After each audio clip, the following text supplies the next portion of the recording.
So I wonder if you've had this experience previously, where you've been studying, you're at your desk with everything around you that makes you feel comfortable. You've got your own pens, you've got your preferred pens, you've got your glasses, you've got your calculators, you've got your computer, you've got all your notes, you've got your cup of tea or your coffee or whatever it is that makes you comfortable when you're studying. And while you're studying in these circumstances, you're in comfortable clothes, you're in the chair that you like, that is good for you, hopefully it's good for you, and you've just read something, you've studied the theory behind it, you're doing some exercises and you feel confident with the exercises, so you know that you know the stuff, you know that you can do the relatively easy exercises, you know that you could probably handle the more challenging exercises. But from your past experience, what's happened is that you've gone into the exam and suddenly it's like, where's all this knowledge gone? Where's my easy access to the answers and to the theory gone? And you know that you knew it back at your desk because that's where you were.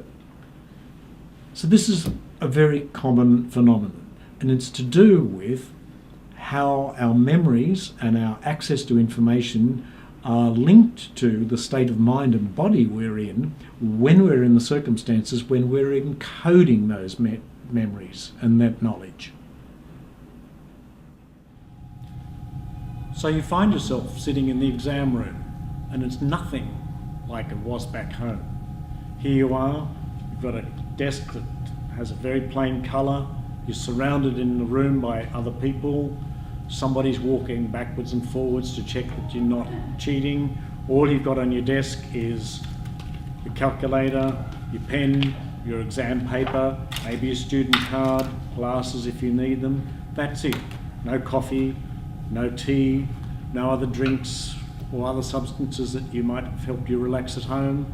None of the familiar things around you, and along with everything else that's gone, you've got other things, other distractions in this room. Air conditioning, humming sounds, coughing of other people, noises outside in the corridor. None of this was happening at home while you were studying, and you could easily remember the things. So along with everything that's gone from home is also those memories and those have easy access to the information that you actually had while you were studying. So this whole different environment puts us in a completely different state of mind and state of body, or if you like, an operating state. Back at home, where we had a different set of circumstances around us, all the things that made us feel comfortable, and we may have known that we know stuff and could easily recall it, that knowledge and the access to that knowledge, those memories are linked to that state. So our question becomes, how do we create that access to those memories, to that knowledge here? Because here we're in a different chair. The chair's probably different, your posture's different. That immediately puts you in a different physical state. You're saying different things to yourself. You've got other distractions in the room, as we've already said. So that once again has us saying different things to ourselves in our head. The environment around us just doesn't look the same. So in this different mental and physical state, how do we get access to that knowledge that we know, but how do we make the access to it as easy as it is back in the environment where we're learning it? So what can we do about this situation? Well, it's important for us to know this.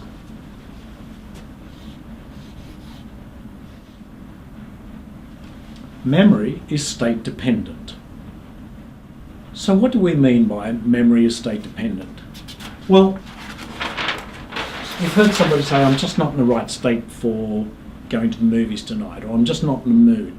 So you can think of state as being the end result of things like what you're saying to yourself, if you like, your thoughts. Whether you're saying them out loud or whether you're just saying them inside your head. The things you're doing with your imagination. Literally the things that you're visualizing in your mind, or imagining hearing, or imagining smelling and tasting. So as a quick example, if you're excited about going to a restaurant that you haven't tried before and it's a particular type of food that you know you love, you might be imagining the flavours and imagining what the food would look like and how it would even feel, the texture of it. So these kinds of things all add to your state, in this case, of pleasant anticipation, for example. So the thoughts, what are you saying to yourself? You might be saying something like, oh, that'll be exciting, that'll be good. And also what you're doing with your body, your actual physical arrangement. So your physical. And in here, you can include things like your posture, your breathing, the quality of your movement, but also the actions you're taking. Now, there's more to it than this, but for our purposes today, it's this. So what are you saying to yourself? What's your language like? How are you imagining things will turn out? When you walk into an exam, for example, are you saying things like, I'm going to do my best with this?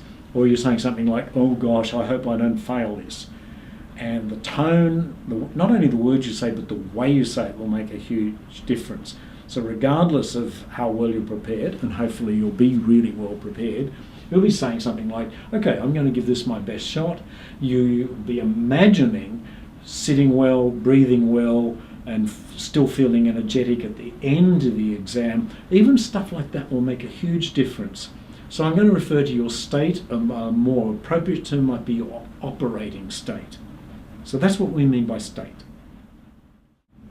One other thing on state, as you'll see in a moment in the next scene, you only need to change one little thing about what you're doing and you can change your state. Just simply going from, oh gosh, I hope I don't fail this exam, to, okay, I'm going to do my best in this exam, will shift the things that are in your imagination. And if you're smart, not only will you change what you're saying to yourself, but you'll change the way you're organising your posture and your breathing and your general movement to support you biomechanically and also in terms of your energy management. This also includes things like looking after your nutrition, etc. The state in the exam room is entirely different from the one where you've been studying. So what can we do about this? Well, we need to plan and link something that we can do now, that we have access to now, to the future. Let's have a look at this. So here we are now. And we have access to our knowledge. We have access to our knowledge, we have access to our problem-solving ability. This, by the way, is assuming you've actually done prerequisite work to actually have this knowledge and the problem-solving ability. Let's suppose we've got it. So here we are now. We want to make sure that we transfer this access into the future.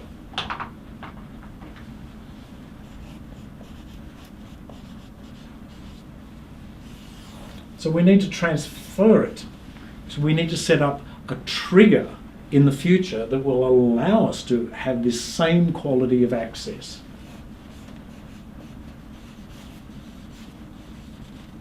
Trigger or triggers. So what does that look like? So here's an example. Here it is. So your state of mind and body is affected by what you say to yourself, the way you organise your body physically, your posture, and also the things you put around you, plus also what you imagine seeing and hearing in your imagination. So if you imagine that the exam room is going to be horrible, then a part of you will perceive it as horrible. Whereas if you just go, okay, it's not colours that I would choose to decorate a room in, but it's only for an hour and a half, 2 hours, 3 hours, whatever the exam period is, I'm not going to get too fussed about I'm going to relax, in fact, is a better term, about whatever the colour of the walls is, and my focus is on the exam. So one of the things we have to practice doing is, first of all, working in a state that is an effective state and linking our memories and our knowledge and our access to that knowledge to this effective state, and then transporting that effective state into the exam room. And we can do that with our imaginations to a large extent to help us. So it's a little bit like this. So you're at your desk and you're thinking, oh, that's right, I've got to return that book to my friend, I've got to put, when I get to my backpack, I must put that in. So you think, okay, that's fine, I'll do that. So you go off, you finish what you're doing, and then you go off and you go to get your backpack. So I get to the briefcase, and suddenly it's like,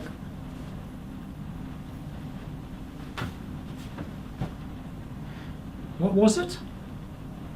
There was something. So what do we do in these circumstances? We often retrace our steps. So we take ourselves back to where we know we had the thought about something that we had to put in our briefcase. So in this example, I'm going back to my desk. So you come back to your desk and you pretty much sit where you were and go, what was it? Ah, that's right, it was that book. That's right. Okay, I've got it now. And now I've got the idea at my desk of what it is. But of course, a lot can happen between the desk and getting to the briefcase. As we've just said, there's so many things that can happen. So, I get back to my briefcase again. I go, another Homer Simpson moment. No!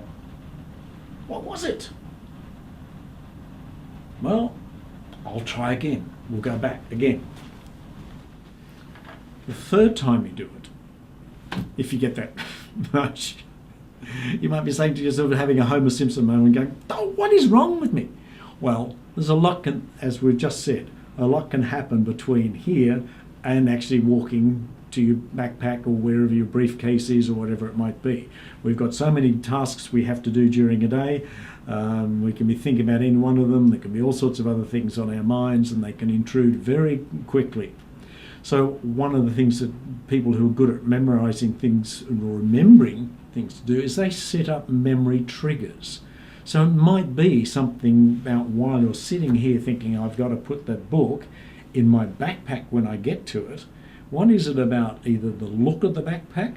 Is it something shiny on it, or the colour of it that you can use to go, when I see that aspect of the backpack, that will remind me to pick up the book. Or if it's a nice leather one, is it the smell of the leather or the feel of it, for example? Or is there something about the sound of it that you pick it up, or some combination of all of that?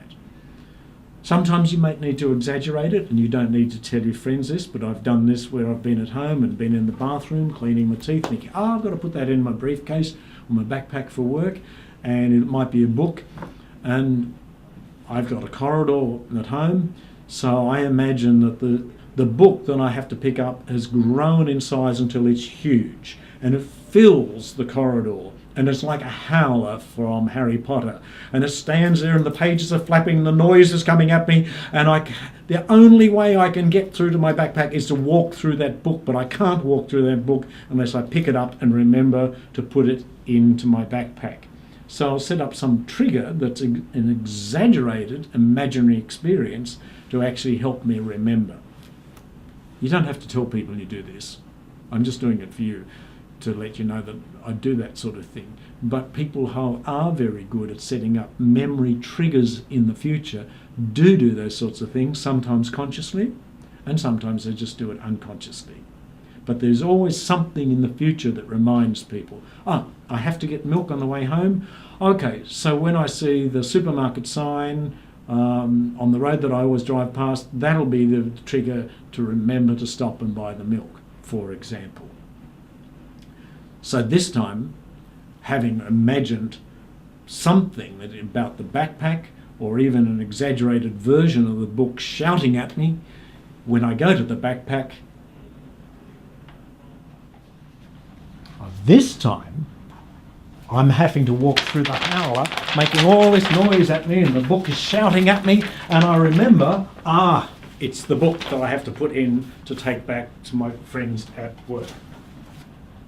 So the memory, the exaggerated memory, I'm setting up the briefcase, either the look of the briefcase, the sound of the briefcase, the feel of the briefcase, in some cases, hopefully the nice smell of the briefcase has become the trigger for me to remember what it is that I have to do when I get to the briefcase. If you need more help than that, use the exaggerated imaginary trigger something along the lines of what I just demonstrated with the Howler book. So this triggering process in the future is something we can use to help us with the exams. So now let's, for the sake of the exercise, imagine I'm at my desk and I'm looking through a past exam paper, practicing with the questions in that. I might, for the sake of argument, be working with something like permutations and combinations. I've probably done some good study notes where I've written out the formulas so they're nice and clear, and they're good coloured images that can be stored visually, and that makes it easier to recall in the exam. So I might have now practiced with these. I've gone through and I've done some exercises and got the right answers. I've tried some of the harder ones. I go, okay, I know this. So the next thing to do is, while I'm here, actually imagine I'm in the exam room. Imagine what the exam room, what the chair feels like. Imagine what the colours of the room feels like.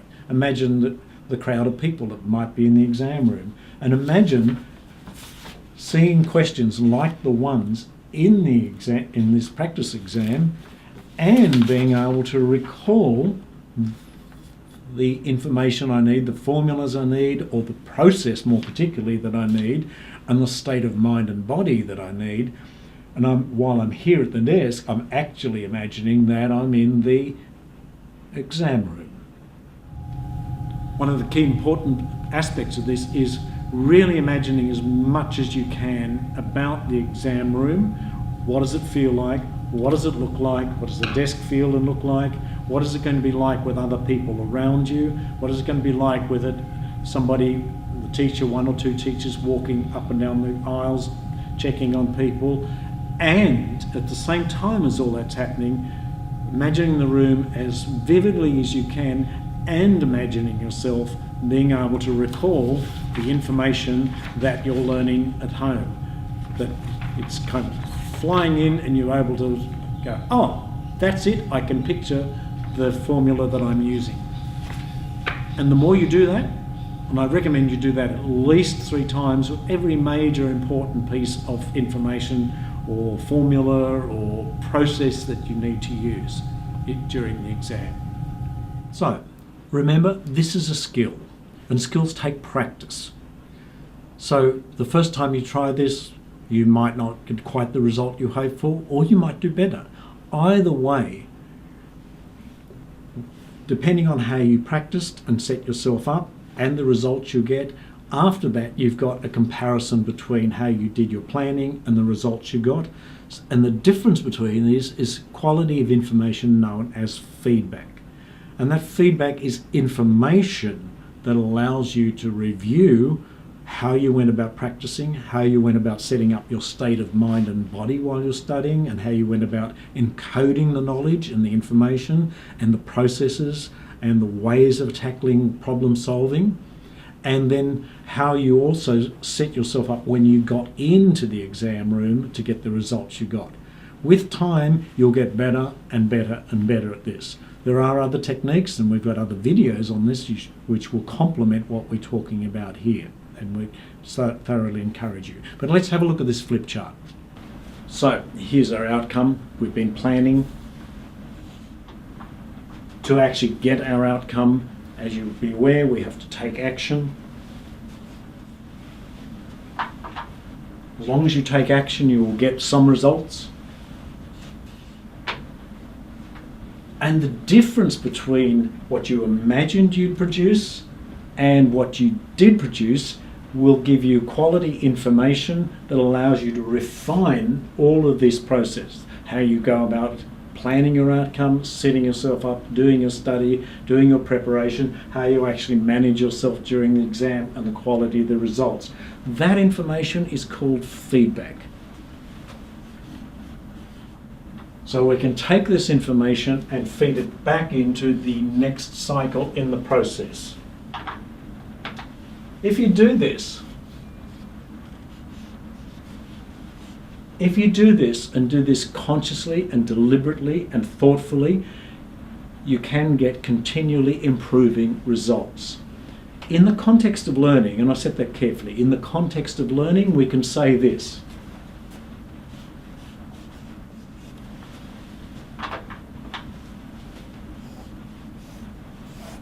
In the context of learning, there is no failure, only feedback. Quality information that allows you to reflect on and review the way you go about your planning, your actual preparation, your study practices, how you, not only those practices, but how you manage yourself during the exams and the other techniques you use, and you can see some of those in some of our other videos, and the results that you'll consequently get. When is the best time to start practice? The very next time you sit down to do some study.